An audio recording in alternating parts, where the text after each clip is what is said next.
Appreciate you hitting the button. Welcome to the How to Hustle podcast with Hype. This is episode 33. Follow me on Instagram and Twitter at I am Hype. It's HYMPE. It's Hype. It's not hype. I'm not geeked up. Like I always say, when I come back with another block of recordings, I always got new shit to do. Now, this ain't even radio stations this time, y'all. This is just how you hustle, baby. H2H Cleaning. Follow my cleaning business at H2H Cleaning on Instagram and Custom Hustle Jerseys. That's my clothing line, if you want to call it that. Custom Hustle Jerseys. That's an in and out of state situation. So I ship it to you. You got to pay a little extra for your shipping and handling, but H2H Cleaning is a local situation. So you hit me up for the cleaning jobs and you hit me up for these jerseys, and you already come here for the podcast drive through. Now let's go through the rundown. Tuesdays, we are on the Tuesdays. Fuck, what is Tuesday? Oh man, I'm getting myself confused. My bad, y'all. GFT Radio Network. Tuesdays, the GFT Radio Network at 2 p.m. These are all Eastern Standard Times. Wednesday is the Kickback app. That's out of Dallas. That is at 9 a.m. Eastern. That's p.m. and a.m.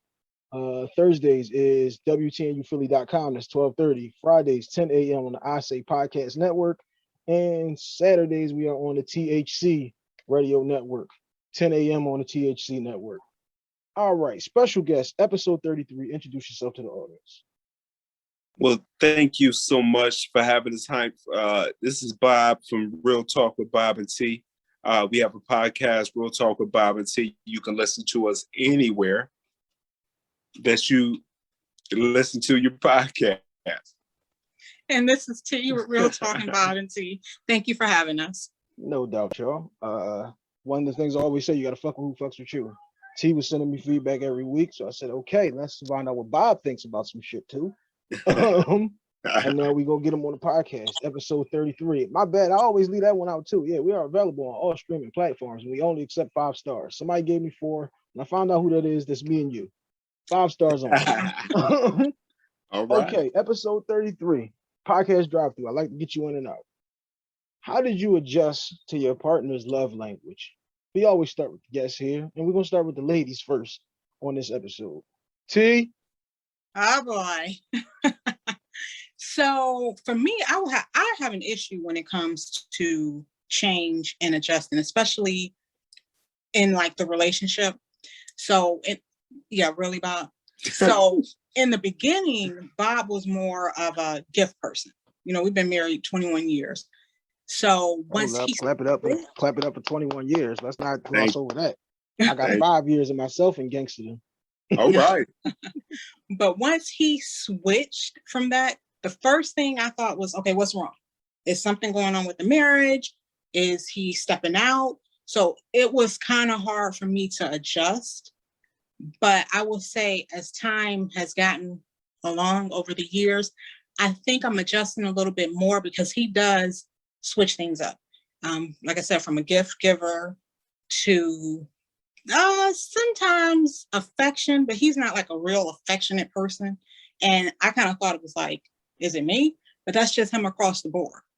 So actually trying to learn him and learn myself in the process. Because I never forget, I think I had my first mammogram. Okay. And I was like in tears. And I'm sitting here waiting for my husband to be like, okay, baby, it's going to be okay. Everything's going to be good. He was like, you'll be all right. But I'm like, wait a minute. What the hell? That's some shit that I would have said. And so I had to call my mom, like, Mom, what's going on? And she's like, some men just don't express it that way. You have to learn your husband. So, like I said, that was an adjusting to him because I know the type of person that I am versus the type of person that he is. So it is hard adjusting, but I guess. Yeah, and see, I'm more so, when things come about, a problem or whatever, I'm like, I'm gonna handle it. Don't worry about it. I take care of it, or it's not a huge thing because things could be worse. So maybe that's why I came to her like that, because that's kind of how I look at things.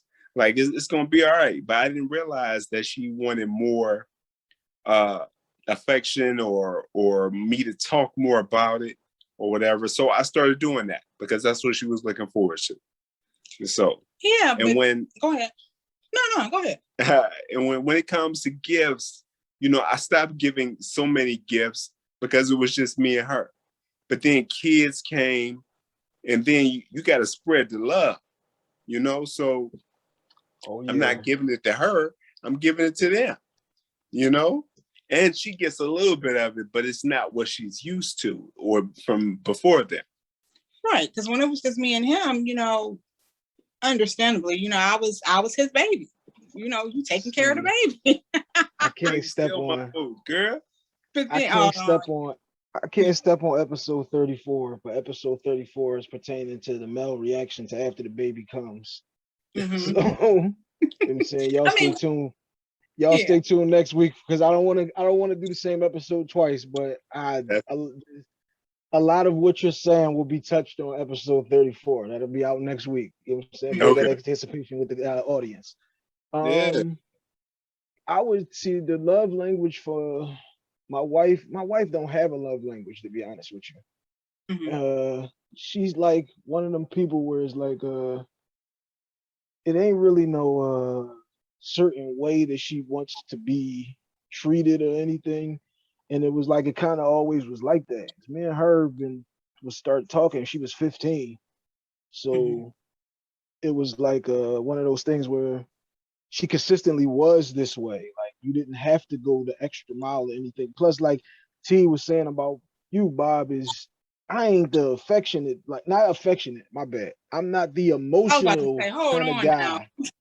I'm not the emotional guy. When you come to me, like the most awkward position to ever be in is you're crying and I'm sitting here. It's just like, all right, but I'm not really sad about this. Like, yeah, I'm upset that you're upset. Right, exactly. This is not a situation that's going to move me that way. And it's navigating tricky waters when it's like, all right, so how do I still show her the right amount of compassion and empathy while still being like, yeah, but I really ain't that deep for me. That's a little bit of a rough one. Yeah, I mean, it's a way to make it happen. T's obviously not feeling us right now, Bob, but it's a way to make it happen. Like, wow. But yeah, once you just to say it, because I'm trying not to go there, but once the kids are grenades and they blow up your entire relationship. And now you have to realize it's just like the hurricanes that hit a couple weeks ago. You got to realize now we have to pick up and find a new way to live because the way that we were living is no longer, that's not an option anymore. Like absolutely. You can't compare the dating fun stages or the just married without kids to the we got 2, we got 3, we got 4 kids down here and I'm not getting all the attention, love, and affection that I need. Yeah. Stay tuned for episode 34. I'll give you the full clip, y'all. All right. I mean, yeah, but Bob always said, I was a little spoiled or whatever. But I mean, absolutely. Of course, like you said, when the kids come, things change. Yeah. But I will also say, like, the things that I do for you, it's kind of like just a little bit in return. How I give you those positive sayings every Monday. And she does. she writes these notes for me and the kids, which is like a positive something for, with the happy face and all that, and just like a positive quote or affirmation for that day, and we appreciate it because matter of fact, we're all reading them at the same time. And the kids more so are clowning her on the pictures of the little things that she, drew. And her art game ain't up to standard. No. Hey, I try with my heart people and my tree That's people. all that matters, T. That's all that matters. And so, but we appreciate it for sure. And as far as affirmation, every day I definitely say, I love you. You look great or something to let you know, hey, I am looking. But I'm definitely not that clamory type of person. I never have been. I don't think I ever will be, where I'm going to be all on you all the time like that for whatever reason. But sometimes I may want that. I may want a little, come on, let's cuddle, or, let me rub your feet or something. At least, something. Right. But you do a good job. But I just want a little baby oil on the toes now. Right. I know you had a hard day today. Like, But also, ladies who are listening, this is not just baby oil on your toes, though. You That's know, right. Goes both man and ways. had a hard day. He might need a little baby oil on these joints. There Okay, he ain't had a pedicure and none of that, so you know his might be a little rougher than yours. it But is. all right, now this one goes to T first. T, how does Mhm. Bob need to be loved? You know what? Bob is Go more for a of loop a there, y'all. just like, yeah, can you hear me? Mm-hmm. Okay, he's more of just a quiet lover. He doesn't require a whole lot. You know, just a little bit for him is, you know, a hug or maybe just a kiss or honestly just giving him a little bit of space. That's all it takes for him. Bob, same question. Well, as far as love and tea, it takes. It doesn't. It's not really hard. She is easy to talk to. You can talk to her, and you kind of feel her vibe. You know, if she's having a bad day, you kind of want to stay away. You know, if it's all right, you get a little bit closer. But as far as loving her, um, just a couple, hey, you look good, and different things like that. And A she's little fine. positive reinforcement. Right. She's smiling, and she's feeling good, got a little walk, and I'm like, all right, cool. I did my job Oh, the it's your moment. job. for the moment. Good. It's gonna come back Well, around. it's absolutely his job because everything starts at home, whether it be with your partner or with the kids. It's like Yeah, if your kid has a big nose, you need to talk about this big nose at home so that once they get in school, this doesn't devastate them. I Right. agree. Yeah. I If agree. your significant other has something that you go, okay, I need to build this up, or I need to let you know that this is something that will be torn down out in the world. You can't let me Mhm. go out here, my breath banging, and you didn't tell me. Now I'm Right. out here talking to niggas, and my shit's going everywhere. Like Yeah, you gotta do all of that. You have to be the positive and the negative reinforcement in the house because you have to be everything for that person. If I feel like I can't get those genuine reactions or feelings out of my wife, then you start looking to somebody else to give you that because you're having a shortcoming in your relationship. I agree. Right. Yeah. I agree. Complete honesty. No matter what, you got to be honest with your spouse. Sometimes words hurt, but you got to No take it. question. You got to be not only honest with your spouse, but you got to be honest with yourself. When this person comes in here, like I said, because you got to be the positive and the negative reinforcement, you understand that this person is coming from a place of love. This person is not coming from a place of trying to belittle you, but I'm trying to let you know that this is something that the world is going to throw at you. Like I said, that can be with your kids or that can be with your spouse, Mhm. because you don't want them to go out and be like the broken glass scenario where now it's like, oh my God, nobody ever told me like my left arm was bigger than my right arm or Right. whatever the case Yeah, may be. right.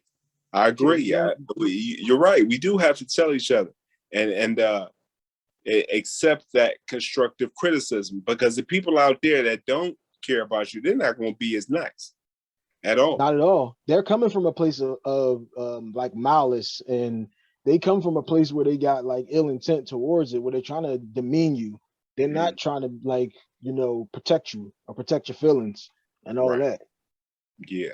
I know the one thing Bob always says, even like if it's constructive criticism, he will always end it with, but I'm your biggest cheerleader. Just to reinforce that I'm not, coming down hard on you, but I just want you to know because somebody else is going to tell you and it's Mhm. not going to be so common. Like you said, you don't want to be devastated when this happens or somebody else tells you about this, because they are not going to be nice at all. So when you hear it at home first, at least you're not blindsided. Mhm. See, this is like, I know this is a little off topic, but I'll bring it back for y'all. This is one of those things I always say about kids. People try to hide death from kids. And it's like, you kind of need to get a couple of these practice funerals out of the way for the child. Yeah. You don't want your 5-year-old's first funeral to be mom, dad, grandmom, uncle, whom they have completely been attached to. Yeah. You need it to be your aunt who they don't even know that was in a nursing home all these years, your uncle that moved away who they have no attachment to. so that Yup. they just get a feeling for it, they get to see it, and they get to normalize this situation to themselves.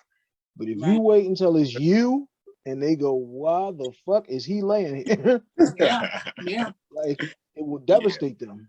they lose Yeah. it. But You're right. You got to prepare them for the real world. I never thought about it like that. That's so true. hey, my daughter's first janaza when she was about 3 months old. My oldest daughter. Um, okay, now to answer the question for myself though, I'm not a difficult guy at all. Like T said, I need a little space from time to time because I really have never had a problem being by myself. Uh, I just need the household to be taken care of. I will Yeah. provide you with all the means to take care of it. I will do every and anything possible to make sure you don't have to go the extra mile. But I am not an option for these household tasks. Like I can do them. I don't want to have to do them. This is why Yeah. I have you. Like that's just the Oh, bottom line. It's like, yeah, I know how to wash dishes. I just don't want to do them. I know how to wash clothes. I like just don't want to do them. But I will supply you with all the joy, all of the bounty that you need to handle this task. That's oh my right. goodness. That's right. That's right. And you know that's so crazy. She said that sounds like me because I don't wash dishes. I would do a lot of different things, but dishes honestly for some reason they make me sick. And after 20 plus years, I still don't believe that. I think that's an excuse. You don't have to wash dishes. Hey, See, I can only speak for the things that I've been through. We had a dishwasher my entire life. The first time I lived without a dishwasher, I think I was like 25 or 26. So coming in the house and it's like, you ain't got nowhere to put these Jones. Like, what the fuck you mean you need me to what? Sleep in a rack? I had a job in my uncle's store when I was 11 washing dishes. And you know how many of those glasses I would break in the fucking store, sticking them on a thing, turning them, and they would snap the handles off. I was terrible. I've never been a dishwasher. I always hated dishes. Should I use my daughter? Hey, you can get in there and wash those dishes if you know. So who you talking to? All right. One more before we talk about the podcast is how do you build toward the future with your situation? Like, how do you believe the love will have to continue as y'all get older and till death do you part? Well, you Because know what? at some point the physical is gone. Once Right. you hit a certain, I mean, it ain't gone. You get you once, twice a year where y'all gonna just try and hope y'all don't break a hip. But how do you feel, I mean, for all of us, not just y'all. Don't leave myself out of that. How do you feel though you're gonna have to adjust your love again? Same way, like you said, you had to adjust it going into from not having kids to having kids. How do you feel that you're gonna have to adjust your love to your older stages, your golden years, as they say? we, well, I think it's the mental love that keeps you together. It's the mental love that keeps you going. Because T is just at heart, she's just a terrific person. She's loving, she's forgiving. She's just a good person that thinks about things kind of differently, but it's a good different, and so I mean, she's forgiving. I mean, don't think that you're gonna go out here and have like a slew of kids or have some kids and come back here and think everything's sweet. It ain't like that. But you know what I'm saying? I think it's the mental love that keeps us going or into, our golden years, because like you said, things are gonna start hurting and going out, and you know what I'm saying? I can't do that one. You know what I'm saying? Or You got whatever. grandkids downstairs. Yeah, and so I mean that will happen, but I think going forward, we as long as we continue to listen to each other, if she has a problem, I kind of feel that need to try to fix her problem. I've always been a problem fixer, more so than sometimes more. I always said I need to listen more than she's telling me something and I'm immediately trying to fix it. And she says, sometimes, Bob, I just want you to listen.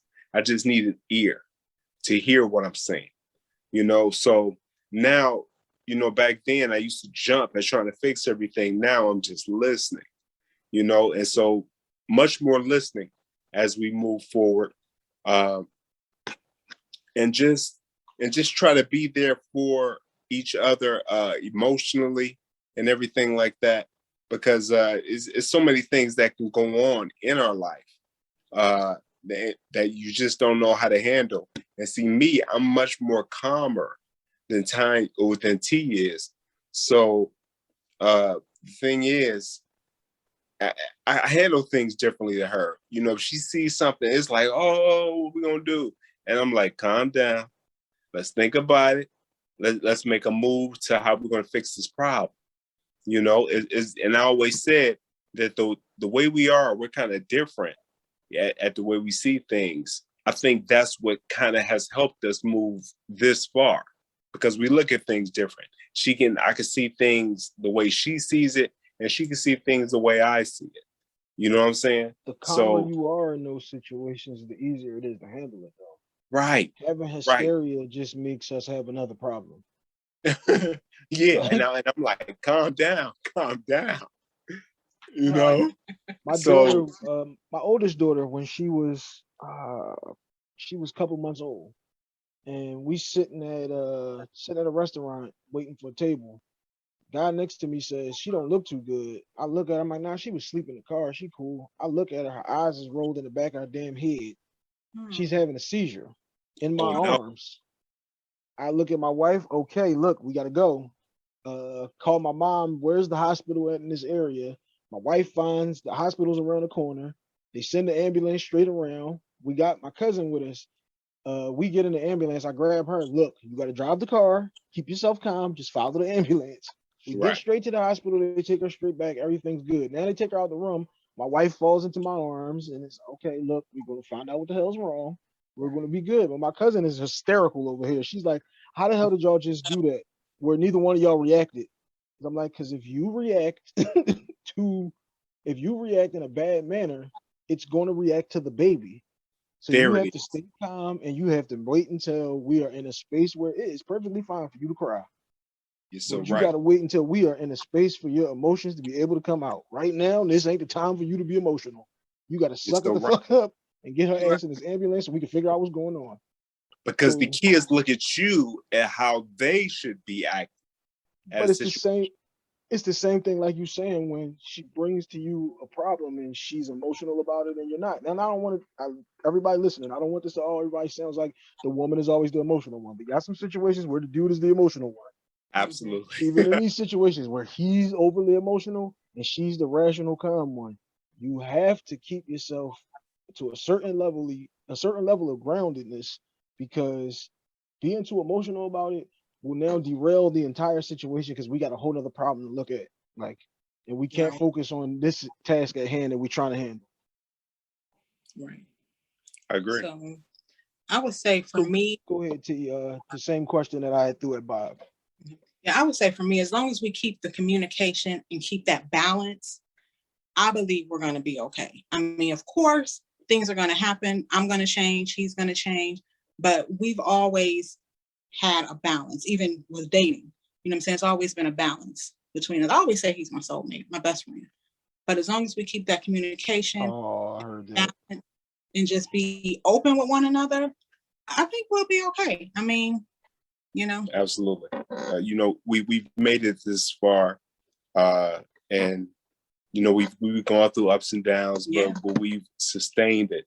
So yeah, we'll be fine as long as we always talk. And I always say, communication rule the nation. Just Bob just took it where I was going to go. As far as you building on your situation and you getting older into it, or you get longevity, I would have to say it would have to be about continued communication. It would have to be about y'all continuously loving each other, because it can't be all about, remember 25 years ago when you used to do this and you used to do that. Because if we base everything off of the past, then we have no present and no future. Yeah. So it has to be all about still continuing to communicate, continuing to still date each other. Just because y'all can't get it in like you did back in the day, don't mean that you can't still show the proper love, affection, and appreciation for your significant other. Because the one thing, like on the "Why Does Marriage Not Work" episode that we did, it was is complacency. Like you Right. can't get complacent just because y'all 68, just because y'all 78, and y'all 88. Like you Right. still Right. have to be trying to attract grandmom or great grandmom. That's still your woman. Like you still That's gonna feel like you got to protect her with one good hip and one good shoulder. Like right. so it still has to be the same core values still have to be there. I would Yeah. say in your relationship as you grow and grow and grow into it. Yeah. All right, now let's switch it up. Talk a little bit about the podcast. I'm a new listener coming to the podcast, and what is it that I'm expecting? Sidebar before y'all answer this question. T, nobody black is staying in the house when the lights is flickering and shit. And it Wow. happens every night while I'm here. Like Bob told you, I'm out. What do you mean in the daytime and the sandwiches? And I'm already gone. Okay. You can stay here if you want to. But Yeah. go ahead, y'all. Somebody's new coming to the podcast. What do they expect to hear when they come to the podcast? Well, it's just a lot of things that are just on our mind. It's always something interesting. It's always something to hear. You laugh, you cry about some of the situations, and it's just life. Something. It's just some humor on the side. Something to make you smile, and then just be like, "Wow, they crazy." But Right. one, I'm crazier than the other. Oh, really? But Wonder which one that is.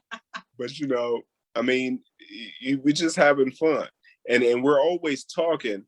And now, so it's just people are just hearing what we're talking about, because the thing is with the podcast, now T talks even more. You know what I'm saying? I mean, she's always, which is a good thing. You know what I'm saying? I mean, it's kind of like, and she's always has these ideas of this and that and that and this. And so it gives me a thought of how she's thinking. And if you're new coming in to listening, just listen to the zaniness of these two people who are bouncing their ideas off of each other and what they would do. And then think about it yourself. What would you do in this situation? It's a podcast that makes you think. And like Bob said, also, we have listeners who will send emails. So things that are going on in the world that are happening in everyday life, and just things to get your mind off of what's happening in your everyday life. If, you're having a stressful day, tune in. Yeah. Make it laugh. Yeah. All right, this question's for you. What episode do I have to listen to if I'm tuning in to Bob and T's podcast? I would say episode 1. That Why would is be, that? which one was that? That was the letter. The letter. No, I said, why is that? Why would episode 1 be it? So that is the beginning of our podcast. That kind of gives you some idea of how the podcast would be. So the letter was, well, people got to go listen to it so they can hear it. But And where is the it that letter they can go actually listen to the gives you- podcast, T? One more time. Where is it that they would go to listen to the podcast, T? So you can go on Anchor. You can go to Spotify. You can go to, where's the other one, Bob? Anywhere you listen to podcasts, Yeah. just put in Real Talk with Bob and T, and it should come up. See, I tried to throw you a softball there, T. You was just Well, you know all what? streaming, Honestly, all streaming Bob is the one who platforms. handles all that. That's why I was kind of like, if you hear me on the podcast, I'm like, wait a minute, we're on that? Because he handles all that side. I'm just like the talker and the person that does All right, before we wrap it up, first of all, let me say thank you for y'all for coming on the episode. No, thank you. T, thank you for leaving me feedback. T leaves me feedback damn near every week. She Yeah. might get to me a couple days later, but she's getting there, and I appreciate that. Which is Sorry. why on different stations, it's different stations every day of the week, so it's different people listening every day. That's perfectly fine, as long as you hit the button. The first line of every episode is "I appreciate you hitting the button," because I really do. Yeah. I can get the chemistry from y'all from listening to the podcast. This is like one of those things like we talked about yesterday off mic when I was on the phone with y'all was the dead air. You can't have dead air. And it's one of Right. those things that y'all never give is dead airs because y'all have, I didn't know y'all was 21 years in. Damn, like I said, salute to that. But you can tell like you said, we can speak for each other type thing.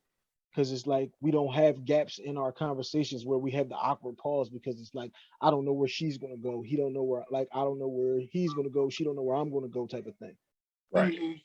And like I said, as long as we can get that music out of the bed, we be Okay. good. We Okay. are taking your advice. Yeah, Yes. But absolutely. Now, the next episode may have it in, but after that, we're good. Yeah. Next I episode mean, is already up. yeah, but like I said, y'all, I appreciate y'all coming on episode 33 of the How to Hustle podcast. Damn, I forgot. I told you I'll be having so much shit going on, I'll be forgetting shit. The wristbands just came in. Where's the camera? Right. The wristbands just came in the other day. So you buy yourself one of those custom hustle jerseys, and wristbands are in your package. Also, wristbands can be purchased on their own. Wristbands, $2 a shot. Appreciate y'all coming on. Appreciate y'all hitting the button. That's episode 33 with Bob and T. We are out. Peace.